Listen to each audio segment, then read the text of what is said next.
Assalamualaikum warahmatullahi wabarakatuh. Alhamdulillah alladzi bi ni'matihi tatimmu shalihat. Segala puji milik Allah yang dengan nikmatnya amalan-amalan seorang hamba menjadi sempurna. Kita bisa duduk bersama Ustadz Hofal, Pak Haji Imam, dan yang lainnya. Itu murni sejatinya karena karunia dari Allah Subhanahu wa Ta'ala. Karena itu nikmat ini harus kita syukuri. Tapi ternyata kata Nabi, manusia ini jarang untuk mensyukuri nikmat Allah. Beliau pernah menyatakan nikmatani mahbunun fihi makatsirun minan nas as-sihha wal farah. Ada dua nikmat yang sering manusia terlalaikan, yaitu nikmatnya sehat dan nikmatnya waktu luang. Alhamdulillah sehat, kita bisa berolahraga untuk menambah kesehatan ini. Waktu luang kita manfaatkan, di samping tafakur alam juga kita goes otomatis di situ untuk meningkatkan kesehatan kita. Asyhadu an la ilaha illallah wa asyhadu anna Muhammadan abduhu wa rasuluh. Aku bersaksi bahwasanya tidak ada ilah yang patut diibadahi dengan benar kecuali Allah, bahwasanya Muhammad adalah hamba dan utusannya. Qala Allah Ta'ala, Allah berfirman, la in syakartum la azidannakum wa la in kafartum inna adzabi lasyadid. Seandainya kamu bersyukur, pasti ku tambah nikmat itu. Tapi apabila kamu kufur nikmat, cepat atau lambat yang turun adalah azab. Amma ba'd, yang saya hormati Bapak Haji Imam selaku sahibul hajjah dan bapak-bapak sekalian, para penggoes yang dirahmati oleh Allah. Alhamdulillah kita duduk anteng santai di tempatnya sahibul hajjah Bapak Haji Imam. Nikmat yang Allah berikan ini sangat besar. Sampai-sampai kita ini tidak bisa menghitung nikmat Allah. Bayangkan, kita ini berpindah dari satu nikmat ke nikmat yang lain.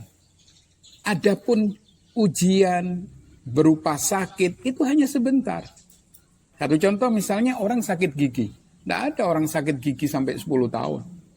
Orang sakit gigi mungkin 3 hari, 4 hari, seminggu, setelah itu sembuh.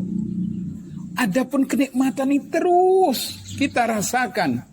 Dan ini kata Allah, wa in ta'uddu nikmatallah la tuhsuha. Kalau kamu hitung nikmat Allah, maka kamu tidak akan sanggup menghitungnya. Supaya walaupun tidak imbang ya, dengan ibadah yang kita lakukan, minimal tanda syukur kita kepada Allah, sholat 5 waktu di masjid. Karena waktu Nabi ditanya, ya Rasulullah, kenapa engkau melakukan ibadah begitu gigih, begitu berat, padahal dosamu sudah diampuni, yang terdahulu maupun yang akan datang. Tapi engkau melakukan hal itu sampai kakimu bengkak. Apa jawaban Nabi? Afala an akuna abdan sakura. Apakah tidak patut aku menjadi seorang hamba yang bersyukur? Jadi syukur kepada Allah ini berbanding lurus dengan ketaatan seorang hamba kepada Sang Pencipta. Di antaranya yang paling utama, sholat 5 waktu di masjid. Jangan di rumah. Di rumah hanyalah sholat-sholat sunnah. Yang kedua, tanda syukur ini mau berbagi kepada yang lain. Karena tidak mungkin ya, kita bisa masuk surga tanpa sedekah. Karena as-shadaqatu burhan, sedekah itu merupakan tanda bukti keimanan.